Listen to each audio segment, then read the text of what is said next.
Meus amados e queridos irmãos, o tema que Deus colocou no meu coração para vos trazer nesta oportunidade é fazendo a diferença em tempos de crise. Fazendo a diferença em tempos de crise. Repita comigo, 1, 2, 3. Fazendo a diferença em tempos de crise. Mais uma vez. Fazendo a diferença em tempos de crise. Pedindo ao Senhor uma mensagem para vos trazer nesta tarde, nesta noite, nesta oportunidade. Algo que viesse a estar consonante com o tema do congresso. O Senhor me trouxe esta palavra, este tema, este momento da história bíblica, que com certeza, como marcou a minha vida, marcará a sua também nesta noite. Haja vista que nós podemos ver aqui neste capítulo, podemos ver aqui nesta parte bíblica, nesta narrativa bíblica, o que seria o protótipo de uma obra missionária. O que seria, o que vem a ser algo parecido com a obra de evangelização. Algo que venha a ser parecido com a obra do Senhor, que é libertar os povos da prisão de Satanás, da prisão do pecado, da prisão do inferno. Quando você olha para a Bíblia Sagrada, e eu sempre digo que é possível nós enxergarmos em toda a extensão bíblica a obra de evangelização, a obra missionária. Nós teremos, tanto no Antigo Testamento quanto no Novo Testamento, claro que de maneira mais aberta, de maneira mais explícita, de maneira mais pedagógica, nós teremos no Novo Testamento esta ideia da evangelização, esta ideia da obra missionária, mas tudo isso inicia-se no Antigo Testamento, este pensamento de Deus em ganhar os homens, este pensamento de Deus em salvar a humanidade, este pensamento de Deus em se reconectar com a humanidade. Eu preciso que você entenda nesta noite que tudo que nós fazemos aqui e tudo que a Bíblia vai nos dizer, vai nos direcionar, nada mais é do que o anseio, o desejo de Deus em se reconectar com a humanidade. O anseio, o desejo de Deus em mais uma vez tornar a ter comunhão com a humanidade. Comunhão essa que foi perdido lá no Jardim do Éden, quando então Adão e Eva, através de um pecado grotesco, viram as costas para o Senhor. Preste atenção aqui. O pecado de Adão e Eva não foi ter comido o fruto. O pecado de Adão e Eva não foi ter usufruído do fruto. Não. O pecado de Adão e Eva foi desobediência a Deus. O pecado de Adão e Eva foi ofender a Deus. Este pecado, a palavra pecado, com certeza você sabe que ela tem várias traduções na linguagem teológica. A palavra pecado, a martiologia, quer dizer errar o alvo, mas na minha visão, Eliezer, na minha interpretação, a visão e a interpretação, a palavra mais clara para o pecado, é o que o escritor vai dizer aos Hebreus, se eu não me engano, que pela ofensa de um homem entrou o pecado no mundo. Ou seja, quando Adão e Eva pecam contra o Senhor, eles não simplesmente comem do fruto. Quando eles pecam contra o Senhor, eles não simplesmente cometem um erro, cometem um deslize, não, eles ofendem a Deus, eles ofendem a santidade de Deus, eles ofendem a soberania de Deus. Haja vista que, se você lembrar da conversa que a serpente vai passar na mulher, a conversa que a semente traz para a mulher é o seguinte: não é bem assim as coisas, não é bem desta maneira como Deus disse, não. Deus tem medo que quando vocês comerem do fruto, se tornem igual a Ele. Portanto, este é o princípio ativo do pecado, querer ser igual a Deus. Este é o princípio ativo do pecado, você querer se igualar a Deus. Este é o princípio ativo do pecado, é você achar que pode chegar às mesmas condições do soberano, às mesmas condições da realeza, às mesmas condições do Deus Yahvé. Deixa eu abrir um parênteses aqui no início desta mensagem para você entender. Deus divide do seu espírito comigo e com você. Deus divide das suas riquezas espirituais comigo e com você. Deus divide dos dons espirituais comigo e com você. Deus divide das suas riquezas, até riquezas materiais, porque a Bíblia vai dizer que Deus é o dono do ouro e dono da prata. Deus divide das suas riquezas materiais comigo e com você. Deus divide a sua autoridade comigo e com você.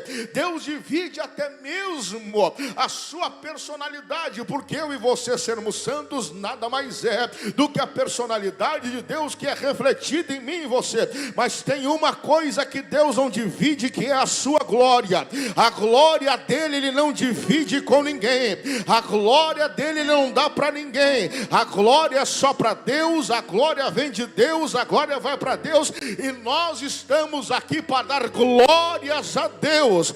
Deus não divide a sua glória com ninguém. Aleluia. Eu preciso que você entenda aqui nesta noite que quando você ofende a glória de Deus, Deus se afasta de você. Quando você peca e ofende a glória de Deus, Deus se distancia de você. E Deus se distanciando de você, o inferno tem oportunidade de acabar com a tua vida. Mas eu dou glória a Deus nesta noite. E se você entender, você também dará glória a Deus, que a Bíblia dirá que Deus é longânimo, é perdoador e se arrepende do mal. Ou seja, eu venho lhe dizer que existe o desejo de Deus em se aproximar de você. Existe o desejo de Deus em chegar perto de você. Se você puder, por favor, me ajude a pregar. Dá uma chacoalhada em quem está à sua direita, à sua esquerda, e diga para ele: Deus quer se aproximar de você. É do desejo de Deus se aproximar de você. É do desejo de Deus estar perto de você. É do desejo de Deus ter comunhão com você. E é isso que nós veremos em toda a narrativa bíblica. E esta é, trocando, como diz o adágio popular, trocando em miúdos, a obra missionária. Você aproximar o ser humano caído de Deus. Você aproximar o ser humano caído, depravado, destruído, aniquilado, arrebentado, acorrentado. Você, através do Evangelho de Jesus Cristo, é capaz de trazer o ser humano para perto de Deus. Eu repetirei esta verdade: eu e você, através do Evangelho de Jesus Cristo, podemos levar Deus até o ser humano caído. Eu repetirei mais uma vez até você entender: eu e você, através do poderoso, grandioso, inerrante Evangelho de Jesus Cristo, podemos trazer o ser humano de volta para perto de Deus. Glória ao nome do Senhor Jesus. Aleluia, aleluia, aleluia, aleluia, aleluia. Por isso, meus amados e queridos irmãos, nós poderemos enxergar obra missionária em toda a narrativa bíblica, desde Gênesis até Apocalipse. Quando nós chegamos nesta parte da Bíblia, quando nós chegamos aqui neste contexto, chegamos no texto escolhido como tema deste congresso, a Bíblia vai nos falar, ou melhor dizendo, o tema deste congresso é tempo de se levantar. O mundo está quebrado. Aleluia. O tema deste congresso é que nós precisamos tomar uma atitude. Eu preciso que você, por alguns minutos, entre na Bíblia comigo para nós entendermos o que Deus tem para mim e para você. O livro de Juízes, acompanhe comigo, por favor. E por favor, mantenha a sua Bíblia aberta. Por favor, mantenha a sua Bíblia aberta. Eu sou pregador de Bíblia aberta. Por favor, mantenha a sua Bíblia aberta. O livro de Juízes, se você estudar, e eu sugiro que você estude o livro de Juízes, ele será um dos livros mais complicados de toda a história do povo judeu. Porque acredito eu, Eliezer, estudando um pouco o livro de Juízes, que se os magistrados, os nobres judeus, pudessem apagar uma parte da sua história, ou uma das partes da sua história, esta parte seria o livro de Juízes. Deixa eu contextualizar para você entender.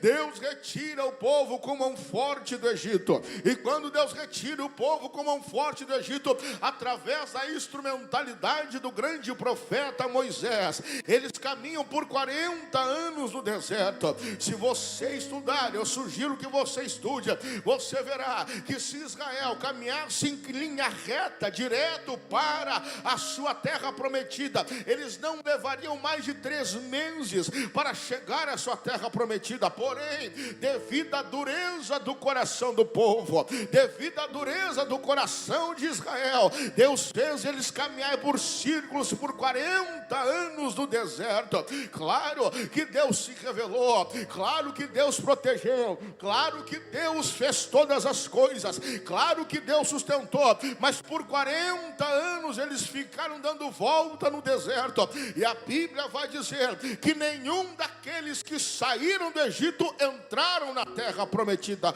Melhor dizendo, somente 2 camaradas que acreditaram na promessa, que entraram na terra prometida. Os outros que saíram do Egito, que saíram do exílio do Egito, não entraram na terra prometida. Nem mesmo o próprio Moisés, devido ao momento humano que Moisés teve. Moisés viu a terra, mas Moisés não adentrou a terra. Deus então levanta a Josué, e quando a Bíblia diz que Deus levanta Josué, ele chega para Josué dizendo: tu é forte, tu é corajoso, não te mandei eu, esforça-te, tem bom ânimo, porque eu serei contigo. Josué, a Bíblia vai dizer que Josué olha para Deus dizendo: mas eu, Senhor, eu escolhi tu para tu fazer a obra, eu te escolhi para tu continuar andando esse povo, guiando esse povo até a terra prometida.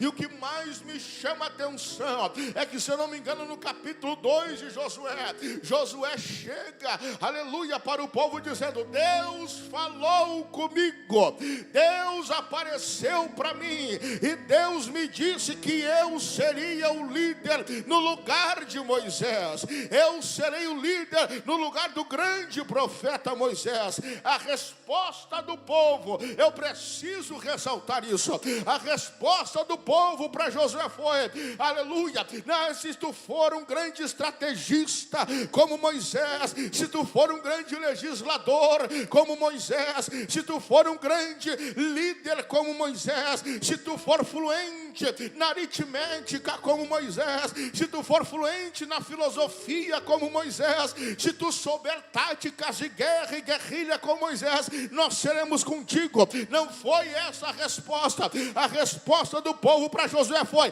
se Deus for contigo, assim como foi com Moisés, nós te seguiremos. Eu repito, eu vou dissecar essa parte. O povo está dizendo: sabe quem é Moisés, Josué? Moisés foi quem fez o sol, Moisés foi quem fez o Egito ficar em trevas, Moisés foi quem fez pulga, rã, 7 pragas do Egito, Moisés foi quem abriu o mar vermelho, Moisés foi quem construiu o tabernáculo, Moisés foi quem falou com Deus, Moisés foi quem deu as tábuas da lei, Moisés foi quem fez sair água da pedra, Moisés foi aquele que fez descer maná do deserto, Moisés foi aquele que, enquanto ele levantava as mãos, o povo vencia, se ele baixava, o povo perdia. Moisés foi aquele que ele teve que cobrir a cara por causa da glória de Deus. Moisés foi aquele que, quando entrava na tenda, a glória de Deus descia. Josué, se tu tiver a presença dele, nós vamos contigo, nós te acompanharemos, nós te seguiremos, porque não é tu, Moisés, é a presença.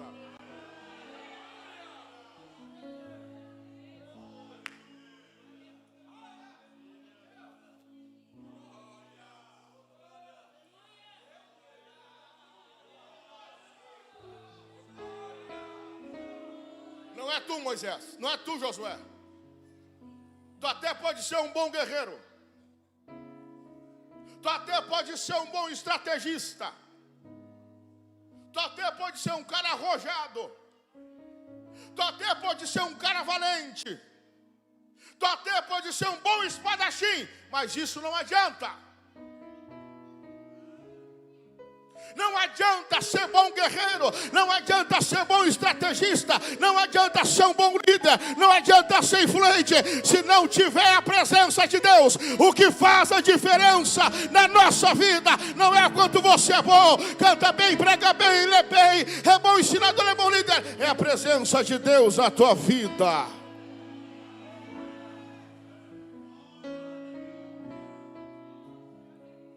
O problema, eu já vou sair daqui, é que nós estamos muito preocupados, queridos obreiros, obreiras, pastores, igreja que me escuta, nós estamos muito preocupados com condições humanas, com capacitações humanas, e pelo amor de Deus, não me entenda mal, estude, faça teologia, tenha terceiro grau, faça faculdade, tenha quantos diplomas você quiser ter, chega a um doutorado, chega ao mestrado, seja um PhD naquilo que você sonha, mas entenda uma coisa, o que faz a diferença na minha e na sua vida é a presença de Deus. O resto é como diz Paulo, é adubo, mas quem tem a presença de Deus prega e Deus assina embaixo. Quem tem a presença de Deus adora e Deus se movimenta. Quem tem a presença de Deus ora e Deus move do trono. Quem tem a presença de Deus adora e Deus trabalha. Urabai, Elecam de Galas, Uriamai, Kelaia Sérvia. Eu posso lhe dizer que se você vem aqui esta noite para assistir Monezer, você está no lugar errado e se decepcionará. Se você vem aqui para assistir essa linda dupla, você sairá daqui decepcionado. Se você vem aqui para apreciar o pastor Jurandir, você sairá daqui extremamente decepcionado. Mas se você vem aqui porque você sabe que Deus está aqui, a presença dele está aqui, eu te garanto que você não sai daqui como chegou. Eu te garanto que você não sai daqui da mesma maneira. Você sairá cheio, cheio, cheio, cheio, cheio. Levante as suas mãos, levante as suas mãos, levante as suas mãos. Eu recebo a autoridade do céu para ministrar presença sobre a tua vida. Aonde a presença de Deus chega, a tristeza vai embora. Aonde a presença de Deus chega, a doença vai embora. Aonde a presença de Deus chega, a frieza vai embora. Aonde a presença de Deus chega, quem está caído levanta, quem está triste alegrado, quem está doente é curado, quem está no vale de ossos secos recebe visão, visão, visão, visão, visão.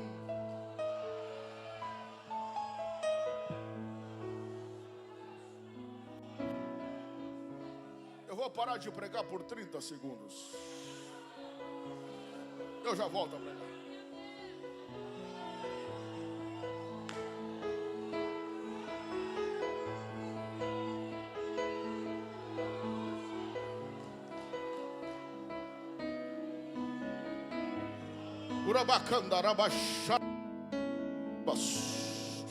Eu sinto que a presença de Deus começou a curar vidas aqui nesta noite. Eu sinto que a presença de Deus começou a curar vidas aqui nesta noite. Tem gente que chegou aqui com o espírito ferido, Ele vai te curar hoje. Tem gente que chegou aqui com doença no corpo, Ele vai te curar hoje. Tem gente que chegou aqui triste, Ele vai te alegrar hoje. Tem gente que chegou caído, Ele vai te levantar hoje. Tem gente que chegou cansado, Ele te revigorará hoje. Por quê? Porque a presença dEle está nesse lugar.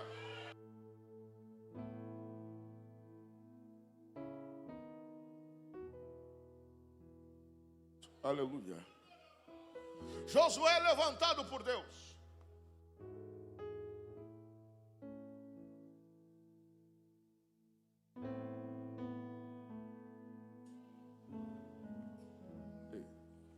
Para o seu tempo ele faz uma grande obra.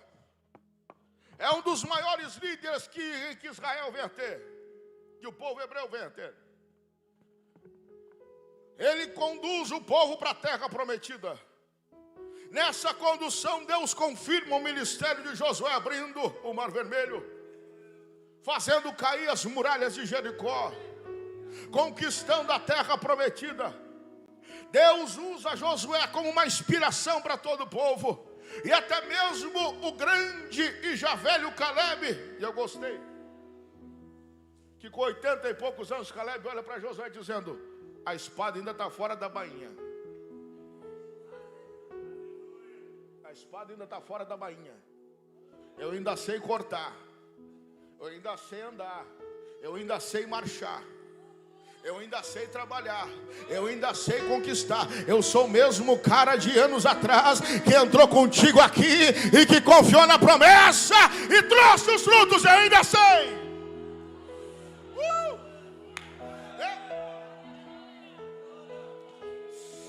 Aleluia. Aleluia. Aleluia. Aleluia! Ei, Caleb de Deus, não embainhe a espada, não guarde a espada, ainda tem lugar para você conquistar.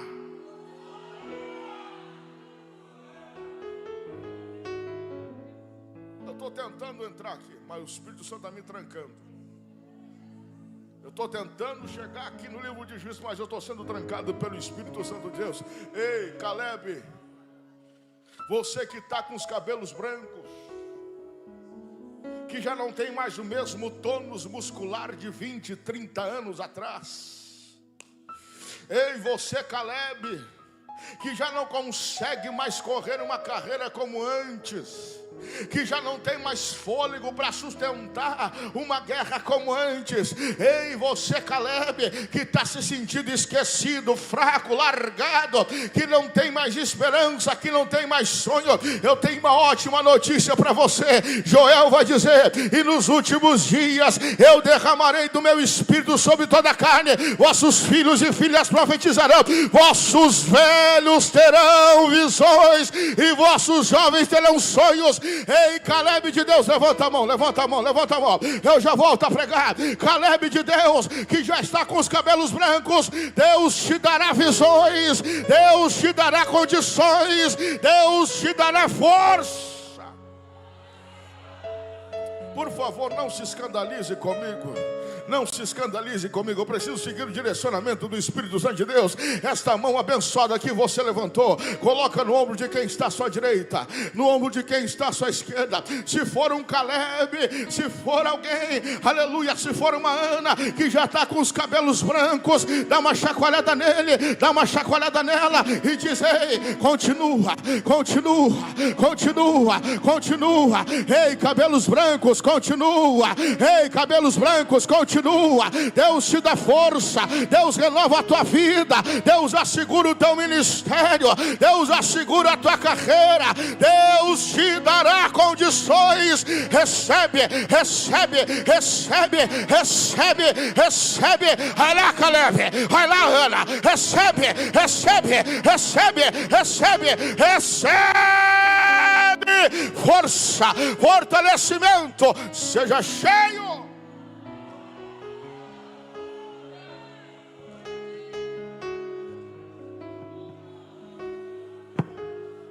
Preciso dizer que não estava no esboço. Não estava no esboço, pastor Jair. Mas o que tem de Calebes, de Anas, de Simeões, de Isabéis, que já trabalharam, já frutificaram, o que já tem de Joel. Joéis, pesquise. Joel era um profeta velho.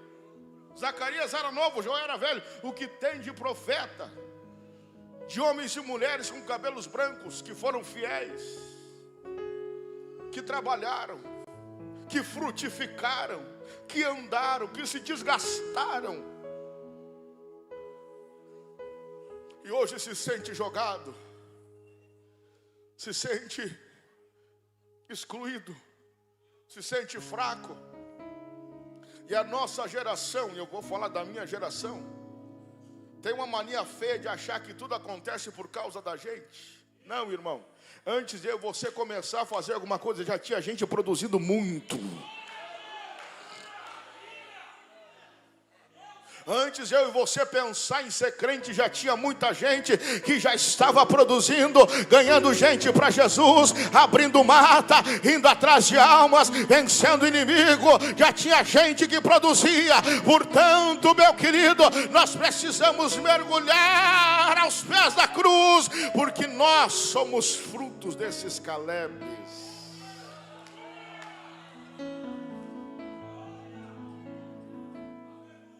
Josué morre, acompanhe, fique com a Bíblia aberta comigo. Permaneça com a Bíblia aberta. Josué tem o seu ministério maravilhoso, sua chamada maravilhosa. Caleb consegue conquistar a sua terra. E assim as coisas vão andando conforme Deus havia prometido. Porém, eles não haviam concluído realmente a ordem que Deus havia dito. Deus, no livro de Josué, falou para Josué e para o povo: aniquilem todos os cananeus, aniquilem todos os povos estrangeiros. E é para aniquilar, é para matar, é para acabar com todo mundo. Não é para fazer aliança, não é para deixar de escravo, não. Acabem com todos eles. E isso não acontece. O povo não leva a ordem de Deus ao pé da letra. E quando você entra no livro dos Juízes, e é justamente aí que nós entramos no contexto do livro de Juízes. Quando você entra no livro de Juízes, esses povos que não foram mortos, esses povos a qual o povo não seguiu, Israel não seguiu a ordem de Deus da maneira que era para seguir, e esses povos então deram toda a narrativa do livro de Juízes. Ou seja, no capítulo, permaneça com a sua Bíblia aberta comigo, no capítulo 1 de Juízes, verso de número 21, Deus vai dizer para o povo, porém o cronista vai registrar: porém os filhos de Benjamim não expulsaram os jebuseus que habitavam em Jerusalém. Antes os jebuseus habitavam com as filhas dos benjamitas na terra de Jerusalém. E para não tomar tempo aqui, eu não vou citar versículo por versículo, mas do capítulo 1, do verso de número 27 até o verso de número 33, você verá Deus chamando a atenção do povo, porque eles não expulsaram esses povos da terra, porque eles não aniquilaram esses povos da terra. E aí nós vamos entrar, aleluia, no capítulo de número 2 de Juízes, verso 1. A Bíblia dirá o seguinte: subiu um anjo do Senhor de Gilgal a Boquim e disse: do Egito vos fiz subir e vos trouxe a terra que com juramento havia prometido a vossos pais, e vos disse: nunca invalidarei a minha aliança convosco. Verso de número 13, o capítulo de número 2: pelo que também eu disse: não expulsais de diante de vós, antes serão vossos adversários, e os seus deuses vos serão por laço. Deus estava dizendo: eu mandei vocês expulsar eles, eu mandei vocês acabar com eles, mas em vez de vocês acabarem com eles, expulsar eles, vocês quiseram dar. E eu vou aqui, claro, usar de um palavreado nosso, usar o jeitinho brasileiro. Que jeitinho brasileiro foi esse? Em vez de expulsar, escravizaram esses povos. Em vez de expulsar ou aniquilar, fizeram aliança com esses povos. E aí que nós entramos em todo o contexto do livro de Juízes, que nós vamos ver Deus dizendo para esta gente, lá no capítulo de número 2 ainda, verso de número 16, o cronista vai dizer, verso de número 15, o cronista vai dizer o seguinte: por onde quer que saiam para lutar, a mão do Senhor era contra eles, contra Israel, para o mal, como o Senhor lhes tinha jurado, e estava em grande aperto. A partir do verso 15, o cronista vai dizer o seguinte: então levantou o Senhor juízes, que os livraram das mãos do que os despojavam, porém tampouco ouviram os juízes, antes se prostituíram após outros deuses, e adoraram depressa, se desviaram do caminho pelo qual seus pais andaram em obediência aos mandamentos do Senhor, e não fizeram como eles. Ou seja, esse povo aqui, esse povo que Deus tirou do Egito com mão forte, esse povo que Deus guiou por 40 anos no deserto, esse povo que Deus sustentou por 40 anos no deserto, agora estava rebelde contra o Senhor, vivendo uma religiosidade.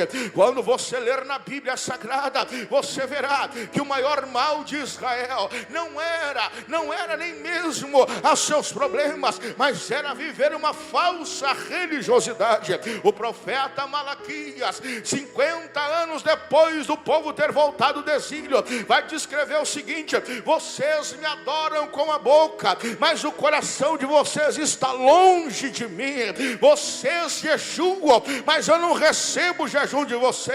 Vocês ofertam, mas eu não recebo a oferta de vocês. E Deus continua no profeta Malaquias dizendo: o sacrifício que vocês me entregam é um bicho coxo, é um animal doente. Ofereçam esse animal para o governador humano, se ele vai querer. E aí chegamos a Malaquias 3 dizendo: eu sou o mesmo, e por isso não sois exterminados. Capítulo 3, verso 10 a dizer: trazei todos os dízimos da casa do tesouro. O que é isso? É Deus dizendo: volte me adorar como antes, volte me engrandecer como antes, volte a me cultuar como antes. É isso que estava acontecendo. O contexto de Juízes era um contexto de extrema devassidão, de extremo pecado. Era um contexto de extrema apostasia. Nós podemos afirmar que Israel vivia numa gangorra. Pecavam contra Deus, clamavam, Deus livrava, voltavam no pecado. E a frase mais triste da Bíblia, ao meu ver, está em Juízes capítulo 10. Abra sua Bíblia em Juízes capítulo 2, verso 10. Como eu disse, mantenha sua Bíblia aberta comigo. Abra sua Bíblia em Juízes capítulo 2, verso 10, que vai dizer o seguinte: e foi também congregada toda aquela geração aos seus pais. Que geração é essa? De Josué e os anciãos. E outra geração após ela se levantou, que não conhecia ao Senhor.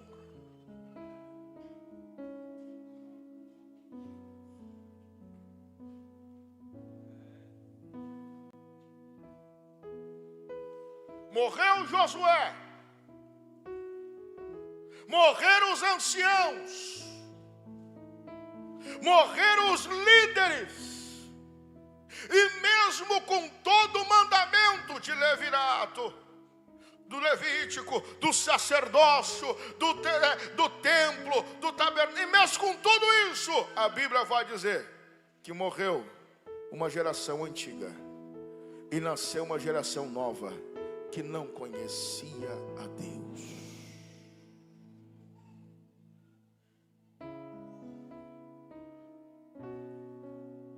A pergunta que eu faço para você é: de qual geração você faz parte? Eu preciso pregar a Bíblia, tá, queridos? Eu não sou pregador de chave, de carro, de casa, creio em tudo isso. De conta bancária, creio em tudo isso. E obra missionária é isso mesmo. Você investe na obra e Deus enriquece a sua vida. Mas eu sou pregador da Bíblia. Eu preciso pregar aquilo que o Espírito Santo manda eu falar. De que geração você faz parte?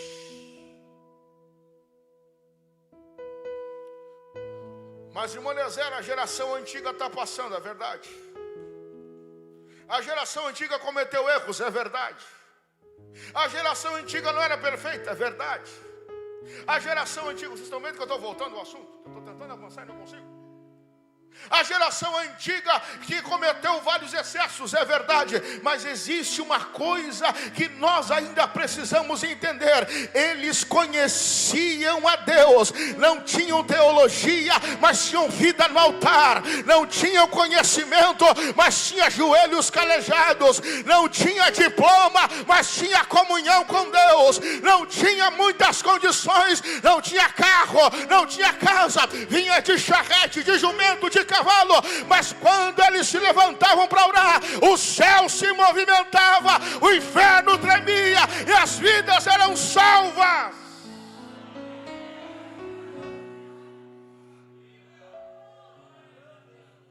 Mais uma vez, diga para o Caleb ou Ana que está do seu lado: permaneça. Eu não gosto de fazer muito isso, pastor. Eu gosto de expor mais a palavra. Mas como eu disse, eu preciso seguir a direção do Espírito Santo. Mais uma vez, feche os teus olhos. Eu prometo que eu vou acelerar aqui. Mas eu não posso barrar a operação do Espírito Santo de Deus. Feche os teus olhos. É um momento muito sério da mensagem.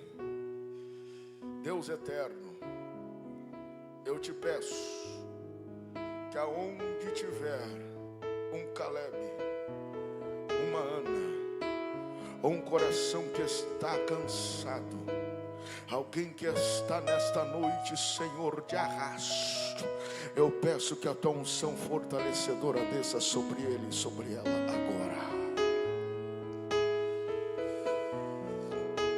Desça sobre ele e sobre ela agora, Espírito Santo. Para a honra e glória de Deus Pai, que esse Caleb seja nesta noite cheio da tua presença. Para a honra e glória do teu nome, querido Cristo, que esta Ana, que mesmo com seus cabelos brancos e já sem força, que ele possa receber renovo vindo da parte de Deus sobre a tua vida.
Ai que hermando le rebriaço rebecando rebria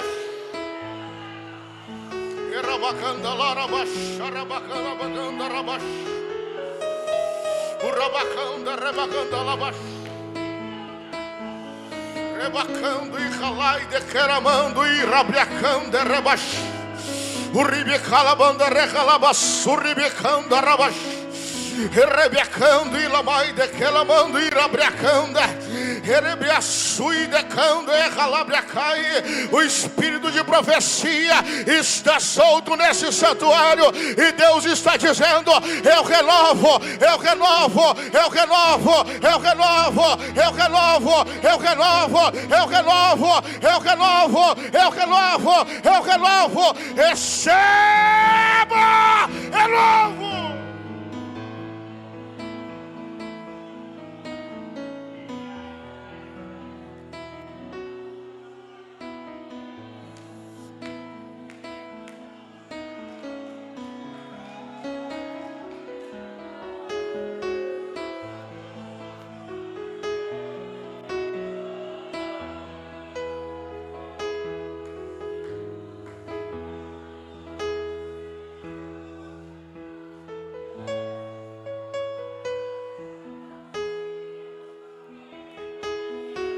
Receba a cura das suas dores hoje à noite. Receba a dor, receba a cura das suas dores aqui agora. Receba, aleluia, receba fortalecimento de Deus sobre a tua vida.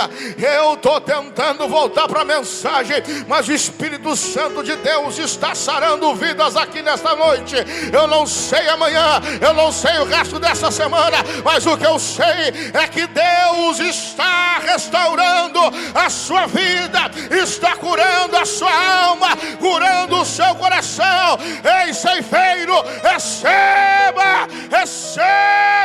receba renovo.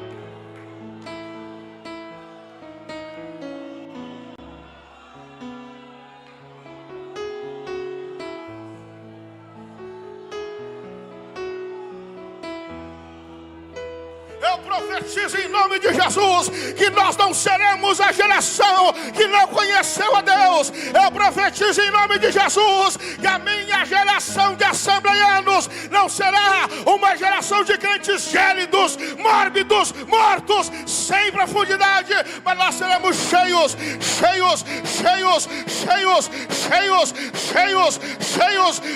de Deus. Eu profetizo que a nossa geração será uma geração de pregadores, de cantores, missionários, pastores. Eu profetizo que nós continuaremos profetizando, falando em línguas estranhas, curando os enfermos. Eu profetizo que nós permaneceremos na graça.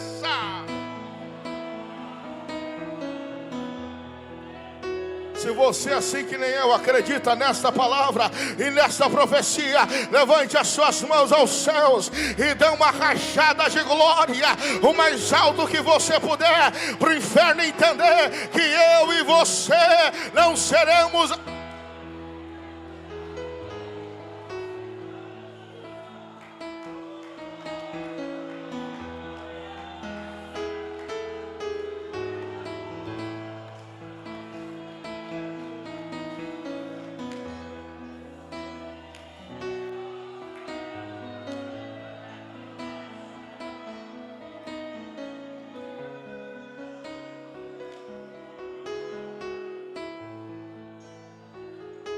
Quando Deus levanta os juízes,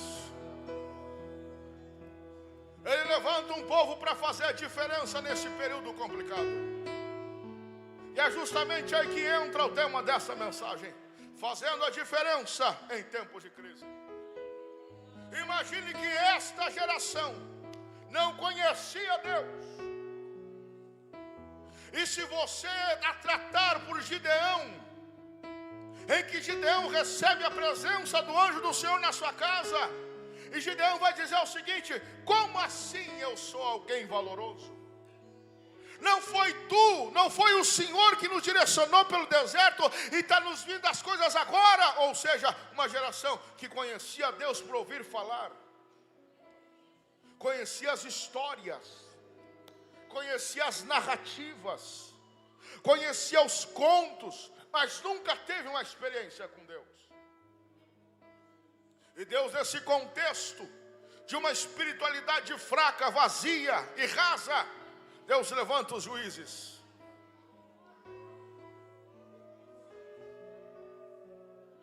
E aqui entra o tema deste congresso, que em tempos de crise precisamos tomar uma providência. Precisamos tomar uma providência. Acompanhe na Bíblia comigo, por favor. Eu prometo que eu serei o mais breve possível, para dentro de alguns minutos estar encerrando. A primeira diferença, ou a primeira característica de alguém que vive, de alguém que faz a diferença em tempo de crise, é que ele vive no sobrenatural de Deus. Com a sua Bíblia aberta, por favor, vá comigo para o capítulo 4, versos de número 4 e 5. Capítulo 4 de Juízes, versos 4 e 5. A Bíblia vai dizer o seguinte: Débora profetiza. Débora profetiza. Mulher de Lapidote julgava Israel nesse tempo. Ou seja, não entendi, pregador, eu vou te explicar. Num tempo de apostasia, num tempo de coração esfriado, de misturas, num tempo de idolatria, de prostituição, num tempo em que o templo estava vilipendiado, em que o altar estava quebrado, a Bíblia vai dizer que existia uma profetisa. No tempo de frieza espiritual, de apostasia espiritual, em que a gangorra moral, espiritual e econômica estava embaixo, nesse tempo, a Bíblia vai dizer que existia uma profetisa. E detalhe, diferente dos filhos dos profetas, que nós veremos os outros mais adiante dos profetas pré e pós-exílico, mais pré-exílico, essa profetisa aqui, ela não tinha luxo. Eita, vai apertar um pouquinho. Essa profetisa aqui não tinha luxo. Não era cheia de 9 horas, não. Não existia lugar para ela no tabernáculo. Até porque nós estamos falando de um contexto em que os homens eram chamados, eram ungidos para estar no tabernáculo. A mulher não podia servir no tabernáculo. Ela não tinha voz ativa. Podemos dizer assim porque era um período mais machista. A Bíblia não é machista, tanto que tem a história dessa mulher. Mas era um período em que ela era mais machista. E a Bíblia vai dizer que nesse período existia uma profetisa. Um achismo do Eliezer. A Bíblia não diz isso. Mas um pensamento do Eliezer. A princípio daquilo que eu vejo na Bíblia Sagrada, eu imagino que Deus está olhando para baixo e dizendo, eu preciso achar alguém para profetizar. Eu preciso levantar alguém para profetizar, para ser voz profética. Só que não tem um macho sequer com a vida no altar. Não tem um camarada sequer que tenha vida no altar, que tenha comunhão com Deus, que esteja na parte de Deus, que queira estar com Deus. Então Deus vai dizer, então, já que os homens não querem, eu vou levantar uma mulher para profetizar. A glória é minha, quem chama sou eu, então eu vou levantar Débora. E a Bíblia vai dizer, existia naquele contexto, Débora, a profetisa. Existe uma diferença muito grande. E preste bem atenção aqui, que eu preciso que você entenda, porque aqui que nós vamos linkar isso sobre a missionária. Existe uma diferença muito grande em nós vivermos o sobrenatural de Deus e no sobrenatural de Deus. Viver o sobrenatural de Deus é uma coisa, viver no sobrenatural de Deus é outra. A diferença de uma coisa é outra, é que o sobrenatural, a preposição o, indica lugar, reside na posição e no seu afeito sobre a frase. O lugar indica um espaço ou local, enquanto a preposição no é lugar, uma locução de verdade que indica a posição dentro dela. O que ele está dizendo? Quando você vive o sobrenatural de Deus, você está dizendo, eu amo o sobrenatural de Deus. O sobrenatural de Deus é lindo. Viver o sobrenatural de Deus é você fazer alusão àquilo que você vê, é você desejar. Viver o sobrenatural de Deus é uma experiência extraordinária. Mas quem faz a diferença nos tempos de crise, ele não vive o sobrenatural de Deus, ele vive no sobrenatural de Deus. Ele vive no meio do fogo, ele vive no meio da roda, ele vive no meio da graça. O grande problema é que nós nos acostumamos a viver o sobrenatural de Deus. Aí você vem para a igreja para sentir, para ser cheio, para ser abraçado, e glória a Deus, por isso Deus faz tudo isso. Você vem para a igreja para sentir algo novo, e glória a Deus por isso. Mas Deus não quer que você viva somente de sentimento. Deus quer que você viva na glória, residente na presença, residente no sobrenatural de Deus. Só que aí que nós temos um problema, pastor Jardim. Porque viver o sobrenatural de Deus é temporal. Essa galera aqui, antes de Josué, no período de Josué, viveu o sobrenatural de Deus. Viram água abrir, viu o mar se abrir, viu o muro descer, viram um monte de coisas. E diz, que lindo sobrenatural. Que maravilha, que beleza. Mas não viveram no sobrenatural de Deus. Eles não se interessaram em residir no sobrenatural de Deus. Acompanhe comigo, por favor. O que é experimentar o sobrenatural de Deus, irmão Eliezer? Fogo no altar de Elias. É viver o sobrenatural de Deus. O que é viver no sobrenatural de Deus? Arrumar o altar. Eu não entendi, pregador, eu te explico. Viver o sobrenatural de Deus é evento, é extraordinário. Mas viver no sobrenatural de Deus é você residir nele dia a dia, é pagar preço, é você se humilhar diante da potente mão de Deus, é você estar com o seu altar em dia. Eu sabia que ia descer um pouco, glória a Deus, mas eu vou continuar por aqui mesmo. Viver o sobrenatural de Deus, o evento, o extraordinário, é andar por cima das águas. Esse é o sobrenatural de Deus. Agora abra sua Bíblia comigo em Lucas 23 e 39.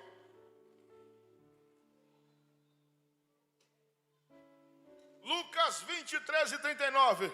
Jesus andou por cima das águas. Desculpa, escrevi errado aqui.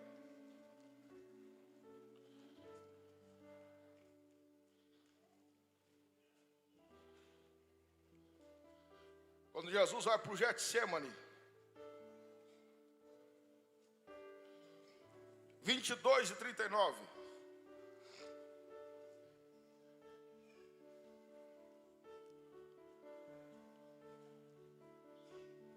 Olha ali.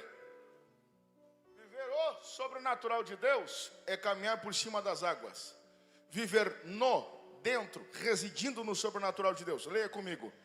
E saindo, foi como costumava.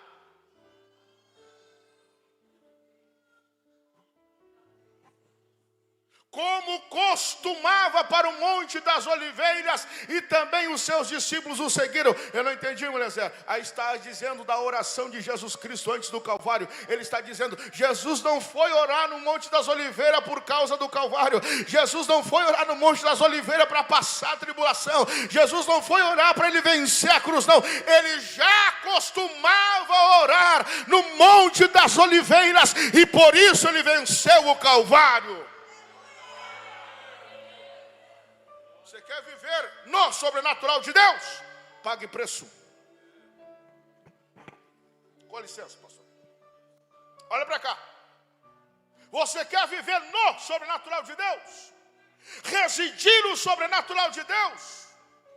Ter o sobrenatural de Deus como algo costumeiro na sua vida? Pague o preço. Tenha vida de oração, tenha vida de consagração, tenha vida de jejum, tenha vida de leitura bíblica. Pare de ficar fazendo coisa errada, investindo naquilo que não presta. Tenha vida de consagração. Eu vou continuar. Levítico 6 e 13 vai dizer: o fogo arderá continuamente sobre o altar e não se apagará. Mas se você ler todo o verso, que é capivado do verso 8, por favor, meu querido, bota no verso 8: o fogo arderá continuamente sobre o altar e não se apagará. É o sobrenatural, é extraordinário, é um evento. Mas viver no sobrenatural de Deus, bota Levítico 6, 8 para mim aí, por favor. Falou mais o Senhor a Moisés dizendo, continua, verso 9: da ordem a Arão, seus filhos, dizendo: esta é a lei do holocausto. Só tem fogo onde tem holocausto. Eu vou repetir, você não entendeu? Só tem fogo onde tem holocausto, sacrifício. O holocausto será queimado sobre o altar. De vez em quando, na hora do congresso, na hora do encontro, quando vai tocar, quando vai cantar, quando vai pregar. Não, o holocausto será queimado sobre o altar toda noite até pela manhã, e o fogo do altar arderá nele. Verso de número 10. E o sacerdote vestirá sua roupa de linho, e vestirá as calças de linho sobre sua carne, e levantará a cinza. O que é cinza? Coisas que não existem mais. Nas cinzas entra desespero. Nas cinzas entra o seu pecado. Nas cinzas entra o seu passado. Eu pregava, eu cantava, eu orava, eu profetizava. Deus está dizendo: tu quer viver no sobrenatural de Deus? Está na hora de remover as cinzas do seu altar. Diga para quem está à sua direita e à sua esquerda: é hora de remover as cinzas do altar. Aí fala: está na hora de remover as cinzas do altar. Se coloque em pé, eu já estou terminando.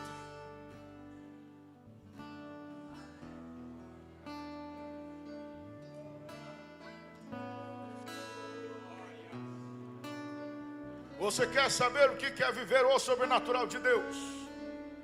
Marcos 16 e 17. É congresso de missões. Coloque para mim, por favor, Marcos 16 e 17. Esse é o sobrenatural.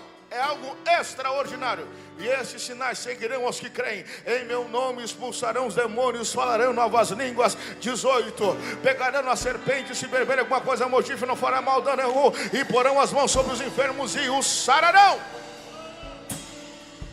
Esse é o sobrenatural. Agora, o que é viver no sobrenatural? 16, 20. Marcos 16, 20. Isso é viver no sobrenatural. E tendo eles partido, pregaram por todas as partes, e cooperando com eles o Senhor, e confirmava a palavra, os sinais que se seguiam. Amém.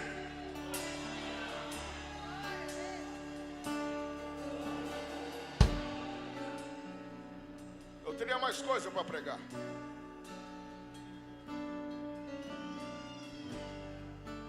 De maneira rápida. Segundo lugar, está disponível. Eudes era um homem canhoto, era defeituoso, mas estava disponível para Deus usar ele. Gideão era o menor, e estava disponível para ser usado por Deus. Jael, mulher de Éber, que foi quem matou Sísera, era uma mulher, não era da linhagem, mas estava disponível para ser usada por Deus. Terceiro lugar, ter atitude. Eude era um homem canhoto. Segundo alguns teólogos, ele tinha a mão direita mirrada, defeituosa. Mas mesmo tendo a mão mirrada, mesmo sendo defeituoso, ele disse: Senhor, eu estou aqui para tu me usar da maneira que tu quiseres.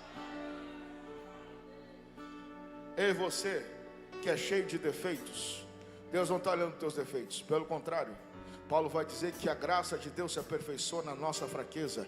Então, se você tem fraquezas e está disponível para Deus, fique tranquilo que Deus usará. Em último lugar, ser humilde. E aí é o tema deste congresso, Juízes 4 e 9. No contexto de guerra, em que o guerreiro levava a fama. Isso, obrigado. No contexto de guerra, em que aquele que matasse levava a fama, era recebido com auréis e palmas do chão, era aplaudido. Esther diz para Baraque: a honra não será tua.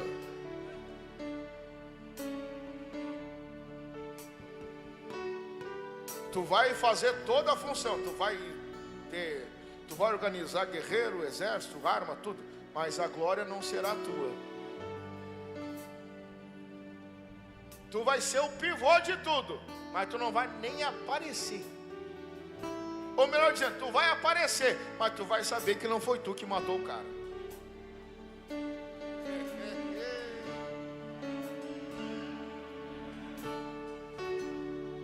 Eu serei cancelado de novo, tá? Tá passando, vou ser cancelado. Ô querido, você quer fazer diferença em tempos de crise? Não seja orgulhoso e altivo como essa geração. Seja humilde. Você pode não aparecer, você pode não fazer, você pode não ter o nome citado, mas o que interessa é que Deus viu o teu trabalho. Baraque não se preocupou com isso. Ele se preocupou em libertar o povo. E eu termino aqui. Deus está cansado de estrelas. Deus está cansado de gente que quer brilhar mais do que Ele. Deus está enojado com esse tipo de gente que vem para o culto para ser estrela, para ser famoso, que tem instinto de superstar, achando que tem que brilhar. Não, irmão, aqui quem brilha é Jesus, aqui quem manda é Jesus, aqui a estrela é Jesus.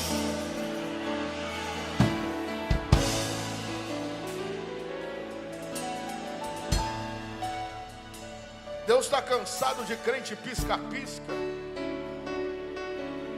Ah, tem que aparecer. Se meu nome não tiver. Que é isso, irmão? A Bíblia vai dizer: tende, pois, irmãos, Filipenses, o mesmo Espírito que houve em Cristo Jesus, que mesmo sendo Deus não teve por usurpação ser igual a Deus, mas antes esvaziou-se de si mesmo, aniquilou a si mesmo e chegou a ser homem servo e foi até morte de cruz. Aí vem a segunda parte: pelo que Deus o exaltou.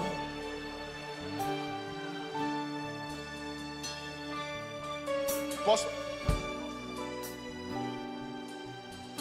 Eu quero fazer um convite rápido. É 10:02.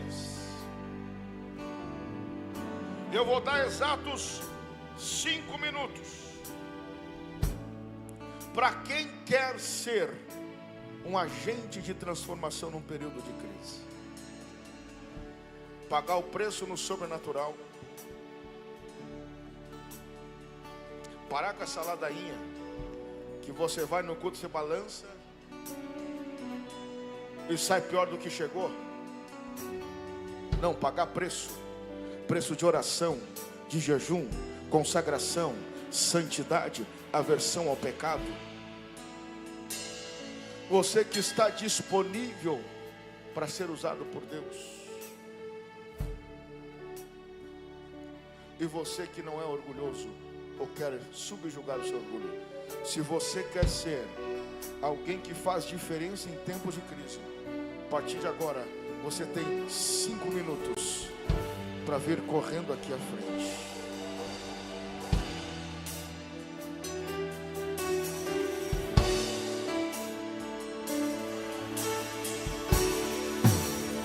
Poderoso Deus,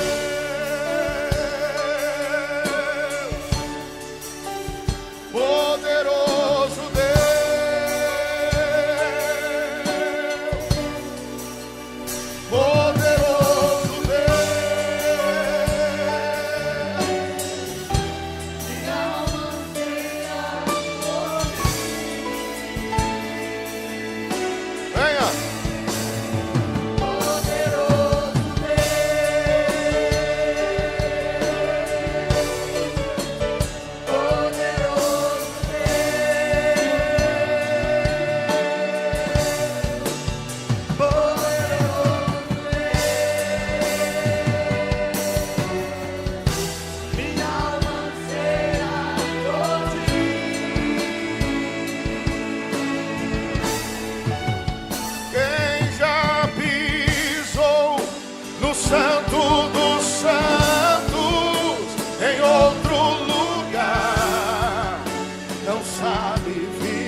Se você puder, abrace quem está perto de você.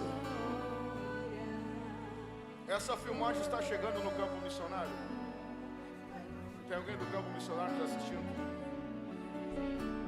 Tem missionário? Os missionários estão assistindo? Para onde é que eu olho? Para cá? Para cá? Missionários, olhem para mim aqui.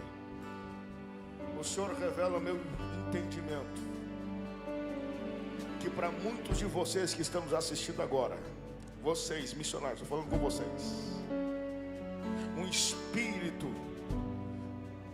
de cansaço, de desanimação,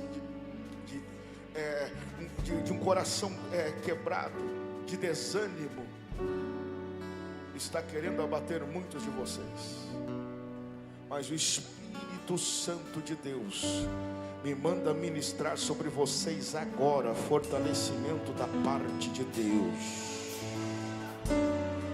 Eu já vou orar por vocês aqui na frente, mas eu peço que toda a igreja levante as mãos. Eu já vou orar por vocês aqui. Missionários, feche os olhos. Missionários, essa é para vocês que estão no campo, trabalhando, que nem diz o gaúcho, peleando. Lá no sul tem ditado, às vezes brigando só com o toco do facão. É para você que eu estou pregando nessa noite. Deus vai renovar a tua vida. Deus renovará as tuas forças.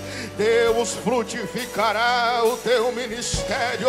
Deus abrirá as portas. Deus cuidará da tua família. Deus cuidará do teu ministério. Em nome de Jesus, Pai, nós oramos por cada missionário que está me vendo, me ouvindo agora. E pelo poder do nome de Cristo Jesus. Orebecão, darabash.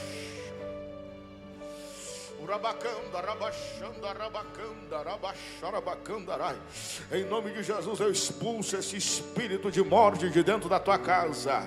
Agora, esse espírito de suicídio, esse espírito que tenha atingido a tua alma, será expulso hoje. Missionário, receba renovo de Deus sobre a tua vida. Receba a graça de Deus sobre a tua vida. Eu profetizo que Deus irá manter a tua casa. Eu recebo a autoridade da parte do Espírito Santo de Deus para ministrar sobre a tua vida, que Deus irá, aleluia, Deus irá fazer coisas novas na tua vida. E a igreja diga amém. Os que estão aqui na frente, com a permissão do pastor, se alguns obreiros puderem descer para orar, por favor, meus queridos, com todo o respeito, permaneça abraçado esse aqui.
Tem cheiro dele aqui. Sua resposta é fogo sobre o altar.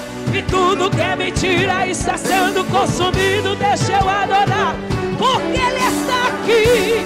Tem glória dele aqui. Baal tem que cair. Profetas da mentira irão se dobrar, irão reconhecer, terão que confessar que só há um Deus em toda a terra e céus, e outro igual não há. Temos